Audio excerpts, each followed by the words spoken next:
Hello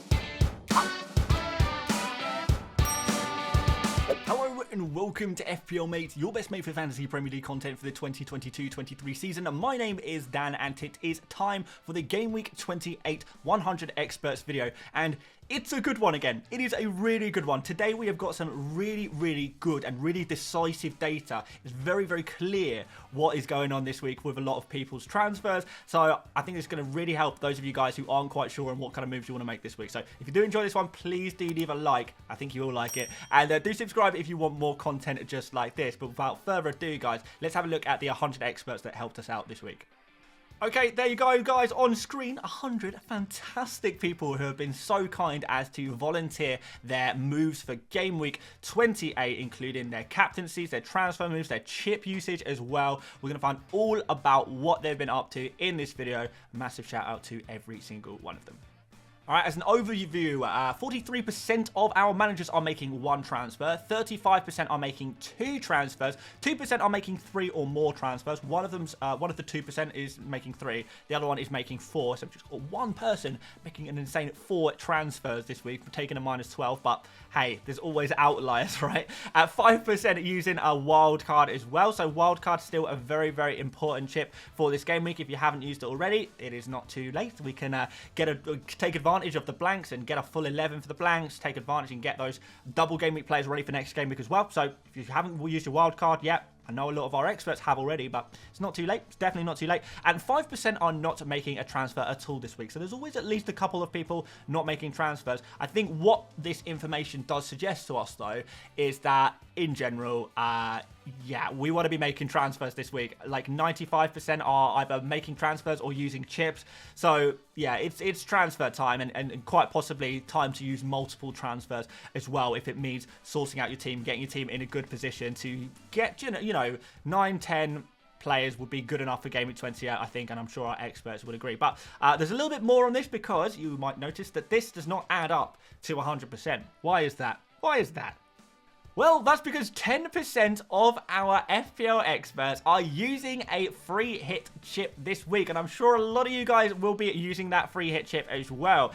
It's definitely viable. It's definitely viable. Of the remaining game weeks, I think this week and Game Week 32 are going to be the two possibly best, possibly most popular among the top FPL managers of those weeks to use the free hit chip. I know a lot of people have used it already. In fairness, we are getting to a stage where actually not that many people have their free hit chip left. But I think certainly among the experts, we've still probably got quite a lot of free hits ready to go in future game weeks. But 10% are being used this week, which is significant. It is significant. So that allows you to not have to worry about all of your Brighton players or Liverpool players or Manchester United players. If you've got a load of these guys, they're blanking in Game Week 28. You want to keep these players for the big double in Game Week 29. You can free hit them out or dig yourself out of a bit of trouble. Definitely a viable chip, definitely a viable strategy, as long as you find that you can cover yourself for Game Week 32, where there are going to be a couple of other tricky blanks in that situation as well. But yeah, if you want a free hit, guys, absolutely go for it. So let's just have a look at the most popular transfers in the world of FPL. First of all, you can see right now, guys, Chilwell, Watkins, Kane, Almiron, Maddison, Martinelli. You know, these kind of players are super popular already this week. Lots of people looking to bring these guys in. What can we say about these transfers in terms of their popularity among our experts? Well, we've got a little bit of a mix, but I think some of the popular players are popular, not just among the overall FPL player base, but also among experts as well. So let's have a look at that. So Chilwell, Watkins, Kane, Maddison, and Kai Havertz all also being selected by our FPL experts. So we can say pretty safely that these are good picks. Everyone seems to be on the same page as that. No real doubts about that one. But on the other hand, there are some other players that have not been really shown any love whatsoever by experts this week, and those are Almiron, Son, and Trossard. So nobody looking to bring in these players. Almiron I don't think is a terrible pick, but I just don't think there's necessarily a place for him for everyone right now. Heung-min Son, I don't think any top FPL manager will say that Son is a player they want to own long-term necessarily. And Trossard, same situation again. We're expecting Gabriel Jesus to come back probably from Game Week 29 onwards, and in that case, Trossard is going to find himself out of the team a lot. Martinelli's probably going to be slightly preferred to him. Even if Trossard does get some game time, it's not really going to be enough. We want to get those nailed FPL assets into our team. So those players really are kind of off the radar completely. Experts not interested in these guys. Little bit of interest in some of these other guys, Martinelli, Trippier, Toney and Saka. But these players are not super popular. Martinelli, Saka, most of you guys are probably already going to have your Arsenal midfielders set and ready to go already, which is good, and possibly be looking to move them out from Game Week 29 because they don't have double game weeks. Trippier is obviously great, but Toney, another player who's not super popular. Trippier and Toney, to be fair, and Saka, and maybe even Martinelli. I mean, the reason they're not being brought in by many people is because most people who want them probably already have them. Whereas Martinelli, Saka, probably players you would be looking to move out soon. Toney is definitely a player who, on 9 yellow cards now, potential suspension coming up soon. So is this the right time to be buying him? Not totally sure. Trippier's just a great pick in general, to be fair. But anyway, let's move on and see who our experts are selling and buying.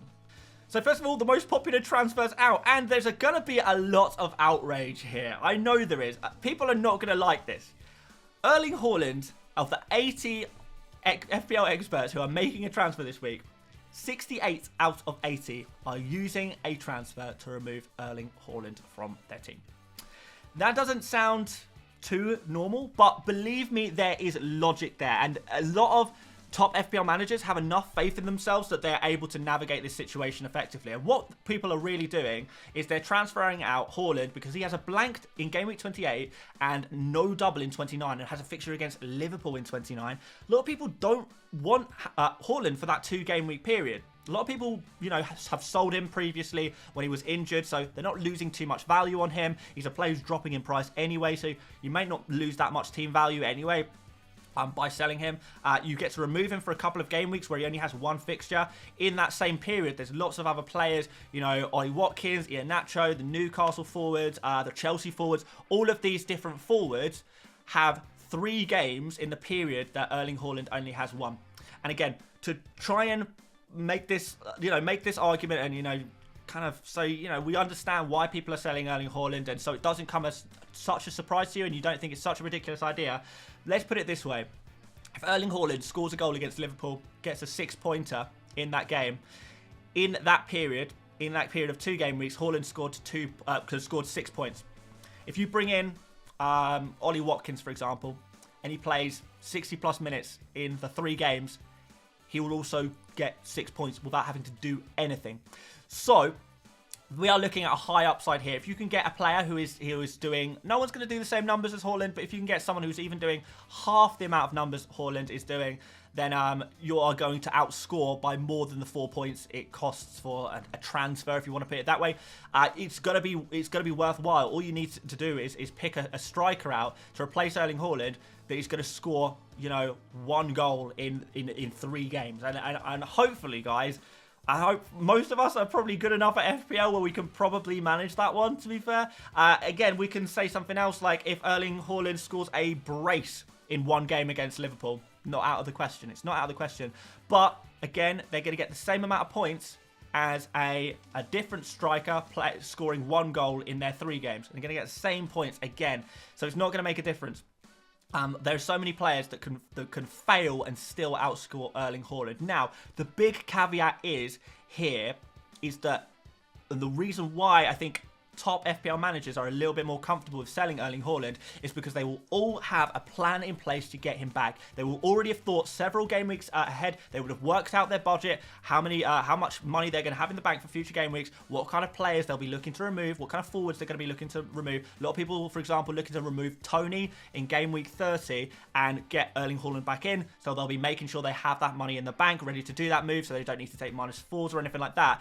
And I think when you put that all together, you have a real nice upside. It's a really nice risk with some really good positive rewards that could be possibly had there to take advantage of this situation while you get more fixtures from a decent striker instead of Haaland over 2 game weeks and have that plan to bring Haaland back into your team at a later date.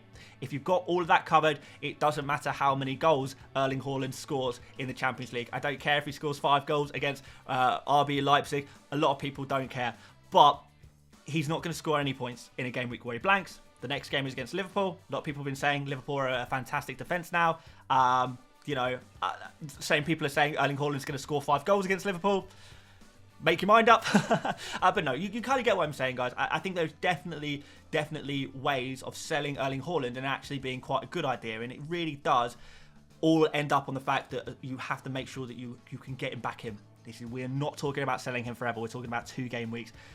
Maybe slightly more depending on your situation, because Erling Haaland could, of course, blank in game week 32 as well. So we could get another blank for him there, but that's a discussion for another time. Just have a plan. If you're going to sell him, have a plan to get him back. Purpose of Stupinian also being sold. A lot of people not loving the look of the Brighton fixtures in game week 29. The fact that they blank in 28 and they just want to kind of maybe restructure a little bit, go for a different defender. That's understandable if you want to do that. Don't think it's really an essential transfer out, but a lot of our experts are looking to do that. And then aside from that, it's just a bunch of random players. Salah, Trent Alexander-Arnold, so those Liverpool players are being sold pretty much en masse in general. So sell those Liverpool players. Bueno, Henry, if you've still got those players. Solly March did actually gather this data before Solly March scored his goal.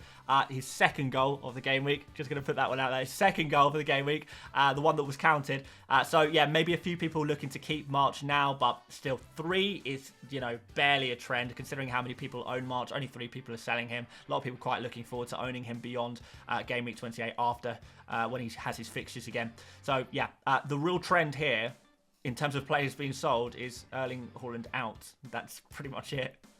In terms of transfers in, Ollie Watkins is the #1 transfer in, so definitely a player you would be looking to get into your team. His stats are phenomenal right now. He's got 3 fixtures. He's got good fixtures, even either side of the double game week. He's got sort of Bournemouth now at home, then he's got Chelsea and Leicester in the double. Leicester, that's a really nice fixture in that double game week, and he plays Nottingham Forest in the following game week as well in game week 30. So you've got a nice 3 game week period where Ollie Watkins is looking really good. He's pretty much the form striker of the Premier League right now.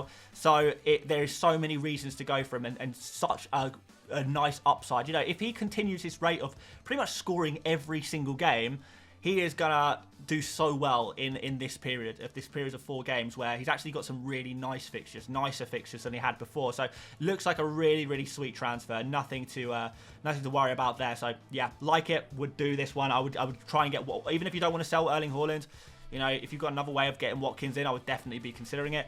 Ben Chilwell, super, super popular as well. So these are real strong trends here. Erling Haaland being sold is a huge trend. Watkins being bought is a huge trend. Chilwell being bought is a huge trend as well. 31 people. That's a lot. That's almost a third of our FPL experts. Huge. So yeah, if you've got a defender that you're not too keen on having right now and they blank this game week maybe, definitely would be considering moving them to Chilwell. Again, if you're upgrading one of those cheaper defenders to Chilwell, just do make sure you have a plan to have that money in the bank to bring Erling Haaland back in later. If you don't like Ollie Watkins or you just want to go for a differential, Kai Havertz seems to be the clear second favourite striker pick to Watkins. Obviously, we have got Kane in there as well as a striker. If you don't have him already, maybe Kane is a good option as well. Maddison is the only midfielder worth buying this game week. If you already got 2 Arsenal midfielders, or if you already got 3 Arsenal players for game week 28, the only midfielder you should even consider buying, according to experts, is Maddison. The numbers of the other midfielders, just non-existent. None of our experts are focusing their transfers on midfield. They're all focusing on forwards and defenders. And anyone who is buying a midfielder this week is getting Maddison. So if you have Maddison already, or just leave it. I just think, focus your transfers elsewhere. I think just keep, a lot of the best midfielders in FPL right now blank in game week 28. Rashford, those Brighton midfielders, Bruno Fernandes maybe. These are midfielders that are great for your FPL team. You want to keep them long term. Just keep them. Just keep them. There's no problem with just keeping them and going with a 5-2-3 formation for this week. Just playing with 2 midfielders. If you really want to buy a midfielder, Maddison. And then Reece James finally on there as an alternative to Chilwell. But Chilwell is the clear favourite. He's got better numbers. He's playing better. He's playing more advanced. Chilwell is just the one to go for. He's got a slightly better fitness record as well.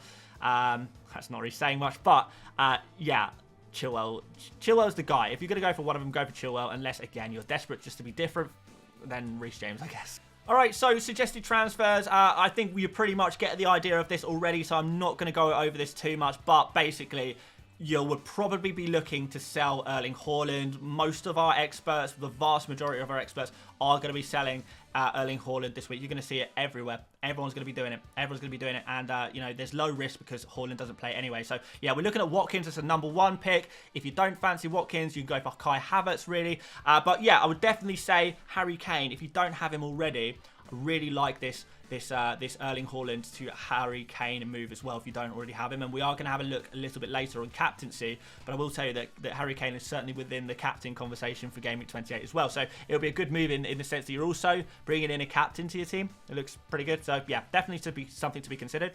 I've thrown on screen here Estepinian to Chilwell, Trent Alexander-Arnold to Chilwell, but really what I mean by that is any defender you're not totally happy with, particularly if they blank in Game Week 28, move those players on and bring in Ben Chilwell. I think that's a very good move. I would even consider doing it for a -4 if you're kind of removing a player who doesn't have a fixture anyway. I would definitely consider doing that for a -4 as well, so I wouldn't worry too much about that. Definitely on the cards. And then finally, I've got Salah to Maddison here. A few people got Salah. I think Salah would be one of the few popular midfielders I would really consider selling this week. So in that sense, yeah, maybe you could go for him from Maddison. But aside from that, you know, I would not do Rashford to Maddison. I wouldn't do March to Maddison. I wouldn't do Mitoma to Maddison. I wouldn't do McAllister to Maddison. But someone like Salah, I kind of get it. Salah's got terrible fixtures in Game Week 29, even if there is a double. We're talking Chelsea and Man City. So, yeah, I understand why people would sell him. But aside from that, that's pretty much the only midfield move I would make in general. Unless there's another midfielder you have that you really despise for whatever reason, maybe you can remove them from Maddison as well. With that said, guys, let's finally move on to captaincy. Alright, a potential surprise here as we do see Harry Kane dominating Game Week 28. I don't know, is that a surprise? Maybe it isn't. Harry Kane is, like, you know, one of the best FPL assets in the game. Still, you know, second highest scoring player in the game in terms of points. Maybe it's not surprising. Harry Kane is like Erling Haaland light. Imagine saying that. Yeah, Harry Kane against Southampton. Southampton away, I don't think is an amazing fixture, but it's certainly a good fixture. And Harry Kane, the form that he's been showing recently. Spurs do seem like they're on one of their little peaks. You know, Spurs are so peaks and troughs, aren't they? Seems like they're on a bit of a peak at the moment. You never know when the next trough is going to come. Could definitely easily come against Southampton. But Harry Kane, you have to have faith in him on those penalties, taking all of the chances for Spurs right now. A pretty good fixture. Not an amazing fixture, but a pretty good fixture. You've got to back him, really. So, clear favourite among our experts. Harry Kane is the #1 captain pick. And we're going to see that everywhere. Harry Kane is going to be by far the most popular. Second place and third place, really, we have got the Arsenal midfielders. So Saka on 19% seems the safe and sensible pick against Crystal Palace, which I think is a decent fixture for Arsenal. Arsenal in super form right now, and you expect them to go there and win. The difficulty with Arsenal and picking an Arsenal captain is you never fully know which player is going to be the guy to get the FPL points. Like, one week it'll be Saka, another week it'll be Martinelli, another week it'll be Ødegaard, another week it'll be Trossard, another week it'll be Nketiah, you know, etc, etc. In future weeks it'll be Gabriel Jesus as well. So it's really difficult to pick one out and actually predict it, and that's the difficulty. With Kane, you know, if Spurs are scoring, it's going to be Kane. With Arsenal, it's not quite the same situation. So, yeah, Saka seems safe, minutes safe. I think Martinelli's minutes are safe as well for the time being. But Saka, you've got that safety net there, certainly, and you've got penalties with Saka as well. So that's why he's super popular, and more people have Saka than Martinelli as well. But definitely do think Martinelli is a consideration for a differential captain. If I had to go differential personally, I'd go for Martinelli. But this video is not about me. We've also got Ollie Watkins here. So a lot of people looking at that Bournemouth fixture, looking at the form that Watkins is showing, and just how reliable Watkins has been recently, rightfully giving consideration to him for captaincy against Bournemouth. So I do think that's worth a consideration as well, definitely. But yeah, overall, guys, we are looking at Kane as the most popular captain. Now, the eagle-eyed amongst you will have realised that this does not add up to 100% because we've got 3 outliers. We've got 3 1%ers, and those 3 players are Ødegaard, so we've got another Arsenal midfielder in there, Ødegaard in there as well. We've got Heung-min Son, so bit of a still same Spurs team, maybe a little bit of faith up against Son. Son's got a good record against Southampton. Looks to be in slightly improved form. Is it worth a punt? Maybe. We know what Son can do, but you know, he's not been a fantastic pick over the course of the season, but we know what he can do. So maybe an interesting punt there. And finally, Ben Chilwell, which I actually think is the most interesting one of all. Partially because it's a defender, and captaining in defenders is just weird in general. But look, Chilwell has a great fixture against an easy, it's an easy Everton game where you would expect a clean sheet. And Chilwell's been really good in attack as well. He's been pretty much playing as a forward. So, you know, you're captaining really a defender who's playing as a forward at the moment. So, look, don't hate it, but these are outliers. So, look, we're not going to include them in our data. Captain pick for Gameweek 28, according to experts, is Mr. Harold Kane. There we go, guys. Thank you so much for watching. If you did enjoy, please do leave a like. Please do subscribe if you are new around here as well. We've got team selection video coming up later this evening/afternoon. And we've got loads of other content on the channel that you should definitely go check out. We did a free hit draft. We did a strategy stream last night as well. And various other bits. But we're buy, sell, keep, avoid, all of it. We're doing so much content at the moment. And we've got a wildcard draft to come tomorrow as well. So, yeah, stay tuned. We've got loads going on the FPL Mate channel at the moment. And we are loving it. So there we go, guys. Thanks once again for watching, and I will see you later, mates. Bye-bye.